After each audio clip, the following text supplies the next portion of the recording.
Opinion Times এ আপনাদের সকলকে স্বাগত। আমি এআই সিদ্ধার্থ রয়েছি আপনাদের সাথে। চাকরি দেওয়ার নাম করে প্রতারণার অভিযোগে গ্রেপ্তার রানাঘাটের এক তৃণমূল নেতা। রবিবার রাতে রানাঘাট থানার আইসতলা থেকে সৌভিক ঘোষ ওরফে গুড্ডু নামের ওই তৃণমূল নেতাকে গ্রেপ্তার করে ডায়মন্ড হারবার জিআরপি পুলিশ। সূত্রের খবর, গত কয়েকদিন আগে অর্থের বিনিময়ে সরকারি চাকরি দেওয়ার মিথ্যা প্রতিশ্রুতি দিয়ে প্রায় 9 লক্ষ টাকা নেওয়ার মামলায় তদন্ত করতে গিয়ে রানাঘাটের এই তৃণমূল নেতার নাম সামনে আসে। আর এরপরই রবিবার রাতে আইসতলা থেকে ওই তৃণমূলের নেতাকে গ্রেপ্তার করে পুলিশ। প্রসঙ্গত, গত পঞ্চায়েত নির্বাচনে নদিয়া জেলা পরিষদের আসনে আইসতলা থেকে তৃণমূলের টিকিটে প্রার্থী ছিলেন সৌভিক ঘোষ ওরফে গুড্ডু নামের ওই তৃণমূল নেতা। আর দুর্নীতির অভিযোগে আরও এক তৃণমূল নেতার গ্রেপ্তারের খবর সামনে আসার পর রানাঘাট 1 নম্বর ব্লকে শুরু হয়েছে রাজনৈতিক তরজা। বিজেপি ও সিপিএম একযোগে ওই ধৃত তৃণমূল নেতার বিরুদ্ধে একাধিক আর্থিক প্রতারণার অভিযোগ তুলেছে। যদিও বিষয়টি খতিয়ে দেখে ব্যবস্থা নেওয়ার আশ্বাস দিয়েছেন তৃণমূলের রানাঘাট 1 নম্বর ব্লক সভাপতি। অন্যদিকে ওই তৃণমূল নেতাকে রাজনৈতিক ষড়যন্ত্র করে গ্রেপ্তার করেছে বলে দাবি করেছে ধৃত তৃণমূল নেতার পরিবার। আজকে 420 কেসে গ্রেপ্তার করেছে, কেসটা কি রয়েছে এবং ফ্যাক্টটা কি রয়েছে?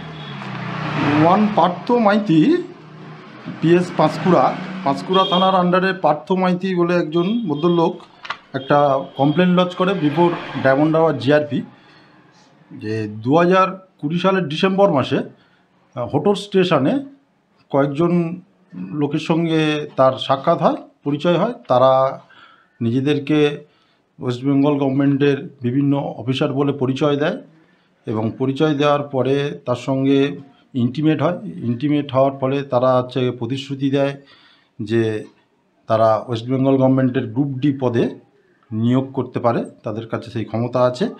তাদের আইডেন্টিটি কার্ড দেখায় ওয়েস্ট বেঙ্গল গভর্নমেন্টের এমপ্লয়ি হিসেবে।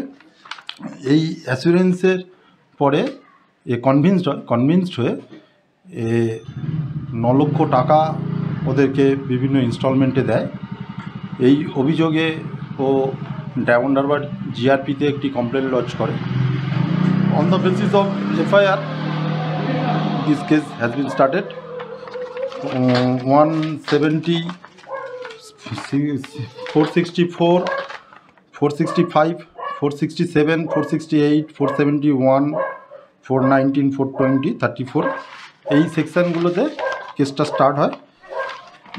মূলত সুখেন দাস, সৌভিক ঘোষ, সুমন দেবনাথ, স্নেহাংশু দাস, কুণাল দে, এদের প্রত্যেকেরই বাড়ি নদিয়া ডিস্ট্রিক্টে এক্সেপ্ট কুণাল দে বাড়ি শরৎ বোস রোড, আপনার সার্কাস এভিনিউতে, কলকাতায়।